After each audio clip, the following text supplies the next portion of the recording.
Tout enfant qui se trouve en oncologie pédiatrique, hospitalisé, qui a un manque de moyens pour payer ses médicaments, pour faire ses examens, alors nous intervenons également. On n'a rien payé, on dort gratuitement, on mange bien, on dort bien. La maison a tout, même les draps nous les donnons. On n'a pas besoin que le patient, il vienne, même une cuillère, il rentre, il sert avec. Il faut que chaque famille prépare ce qu'il veut, c'est pas un repas collectif, non. La maison Yelba, un pied-à-terre qui accueille plusieurs enfants souffrant du cancer.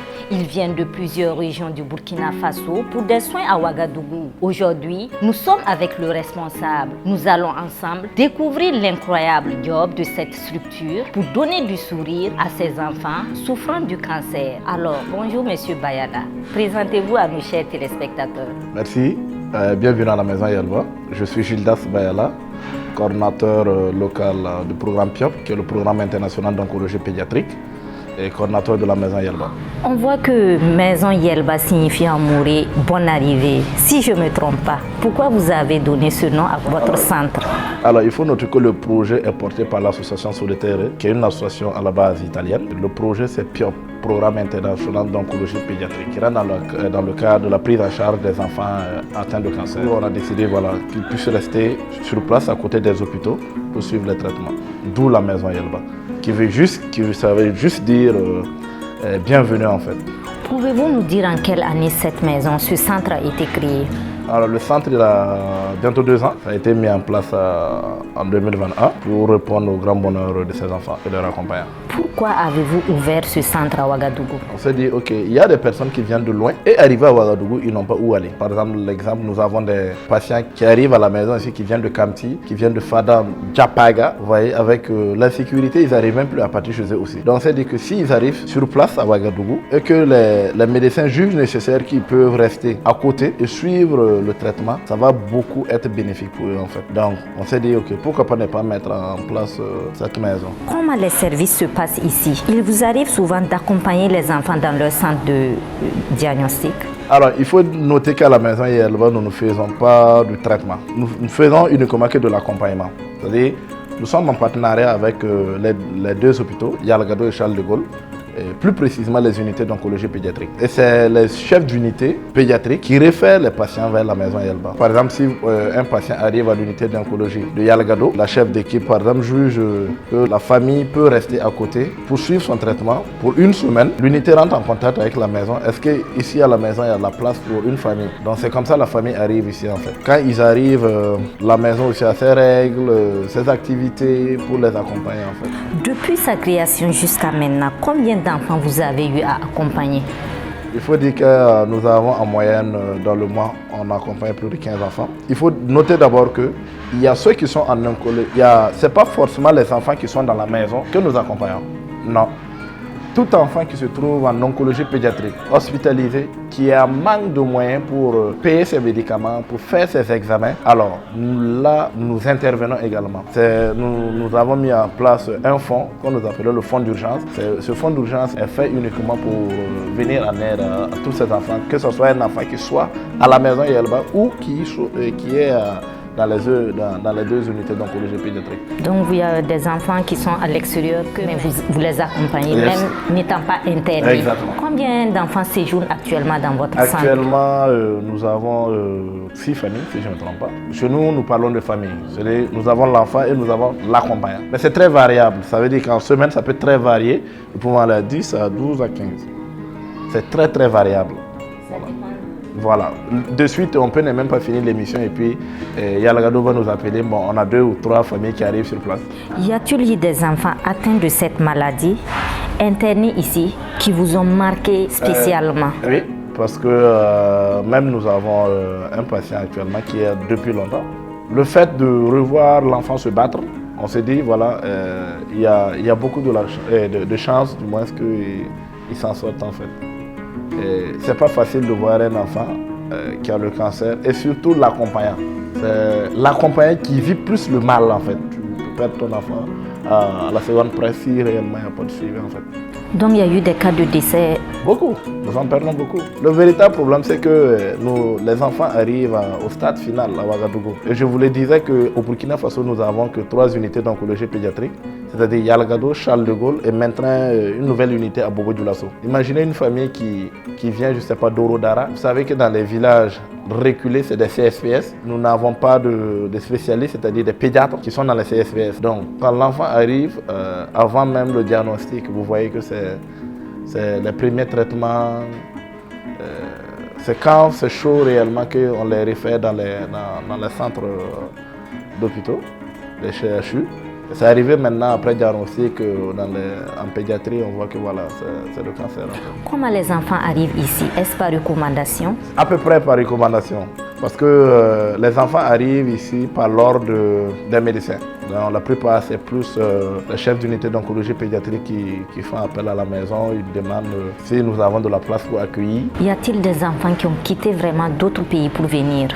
D'autres pays, oui, la Côte d'Ivoire, nous en recevons beaucoup. On en a beaucoup reçu même, venus de la Côte d'Ivoire, oui. Du Mali aussi. Mais la majorité, c'est des Burkinabés qui y vivent et qui décident de rentrer, poursuivre avec le traitement, je sais pas, et voilà, on leur dit, voilà, il faut repartir réellement à l'hôpital parce que ça, là, c'est pas mystique, c'est une maladie comme les autres. Et si on s'y prend tôt, voilà, on peut remédier. Comment vous arrivez à subvenir aux besoins de toutes ces personnes qui sont internées dans votre centre? Il faut dire quand les enfants arrivent avec leurs accompagnants à la maison ici, la maison a ses règlements. Nous avons nos règlements intérieurs, il ne faut pas faire ça, il ne faut pas faire ça, il faut toujours garder l'enfant propre, il faut avoir sa chambre propre. Dès qu'ils arrivent, nous leur faisons des kits d'abord. Un kit qui est composé de quoi? De 2 spaghettis, 2 sachets de spaghettis, un bol de riz pour tenir pendant une journée, pour qu'ils puissent préparer une journée et renouvelable en fait. D'accord? Et en fonction de ça, nous cherchons à comprendre quel est le programme de l'enfant, s'il a des rendez-vous le lendemain pour aller à l'hôpital. Voilà, on lui dit qu'il ne faut pas oublier et on lui rappelle l'heure de rendez-vous pour que voilà, il puisse partir. Ici également, comme je vous le disais, nous avons mis en place un fonds d'urgence. Le fonds d'urgence, il est très peu. Chez nous, il est de 393 000 francs. Il n'arrive même pas à couvrir les besoins même d'un seul enfant. Parce que les médicaments sont beaucoup chers, surtout les anticancéreux et les examens aussi. C'est en général le processus de la maison en fait. Mais comment vous arrivez à avoir ces soutiens? Alors, il faut dire que la maison vit réellement par la générosité des Burkinabés, parce qu'on a beaucoup de personnes qui y viennent faire leur anniversaire, qui peuvent décider de venir soutenir la maison avec des vivres, qui peuvent décider par exemple de choisir une pharmacie, aller faire un dépôt, pour que nous, quand nous avons besoin, on puisse juste aller avec le bon à la pharmacie, voilà, et on nous sert en fait. Donc vous avez du soutien des...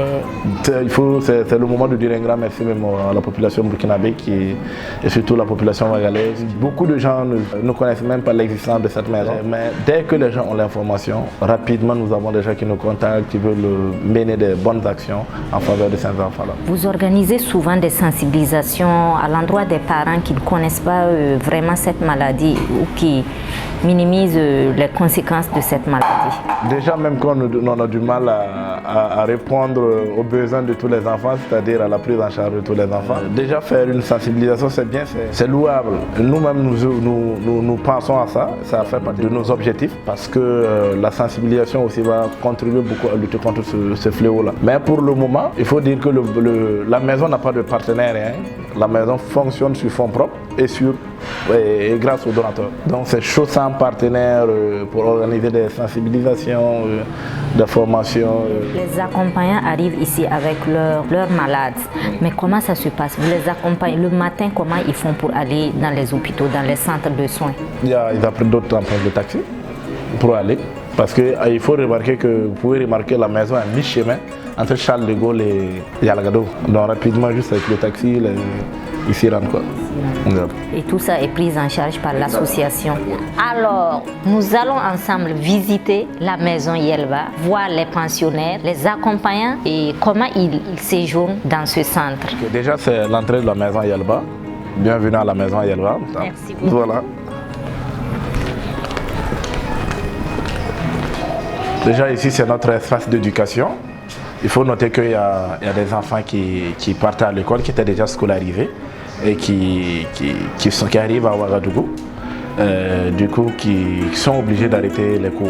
Donc nous avons mis en place une éducatrice qui les suit. Le temps de ne pas perdre également le niveau avec le traitement, parce que le traitement il est vraiment long. Alors ici nous avons notre salon qui est composé du bureau de l'éducatrice. Voilà, et le salon, la télé pour les patients et les accompagnants. Voilà, on s'est dit tout le temps il faut avoir l'éducatrice à côté des enfants pour les dire, voilà, ils font de la peinture même en suivant la télé, voilà, des jeux également, exactement. Ouais. Là c'est nos chambres, nous avons une capacité de 24 personnes, d'accord, donc chaque chambre est composée de 2 lits, un brasseur d'un lit à étage pour l'accompagnant et son enfant en fait. Ici c'est également une chambre.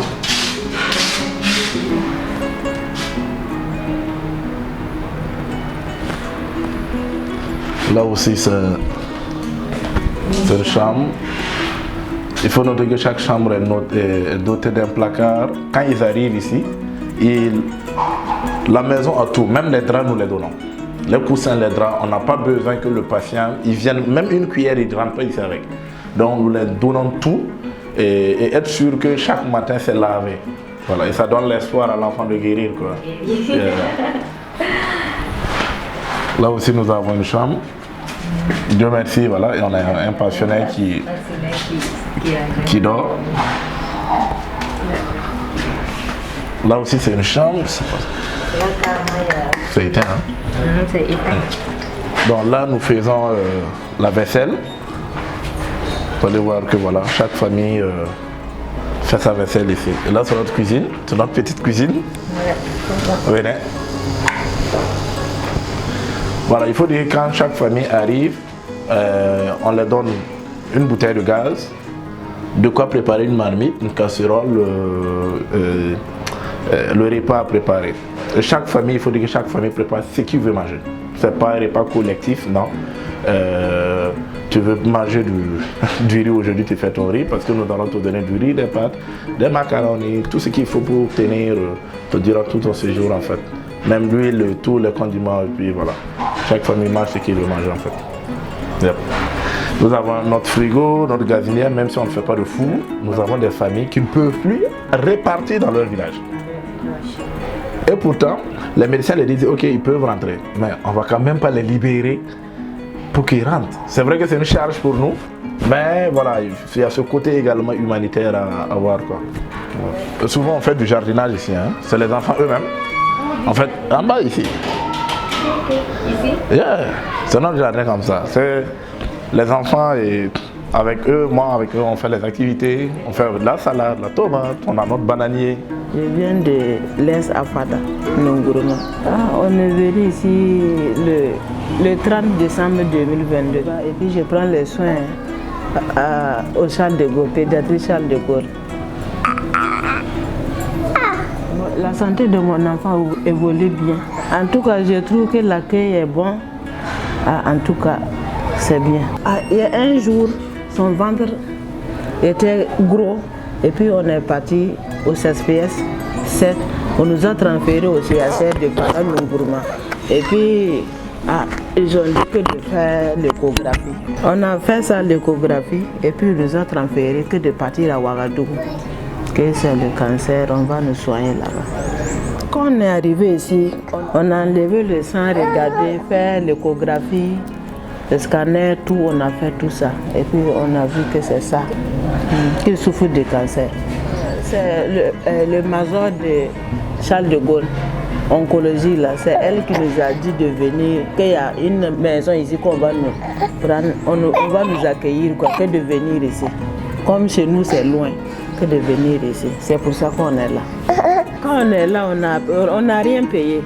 On dort gratuitement, on mange bien, on dort bien. On nous aide avec les médicaments, en tout cas. C'est bien. Que le Saint-Esprit les guide et puis les aide. Alors, nous sommes à la fin de notre entretien et de notre visite guidée. J'espère que vous avez appris beaucoup de la maison Yelba. Merci d'avoir pensé à nous. Merci de nous avoir visités. Nous espérons que ce n'est pas la dernière fois. C'est l'occasion pour moi de lancer un appel à toutes les personnes de bonne volonté qui aimeraient vraiment faire du social, à venir se joindre à nous pour qu'ensemble nous puissions éradiquer le cancer dans ce pays et même au-delà de Burkina Faso. Si vous voulez, vous pouvez venir faire vos anniversaires avec les enfants, venir faire vos fêtes avec vos enfants. Et nous, la maison est toujours ouverte à vous recevoir et ça sera un grand plaisir pour nous d'être partenaires et faire de l'humanitaire ensemble. Nous sommes à Zogona, juste derrière le restaurant universitaire Babangida. Merci bien. Merci beaucoup à vous, chers téléspectateurs, de nous avoir suivis et à très prochainement pour un autre numéro.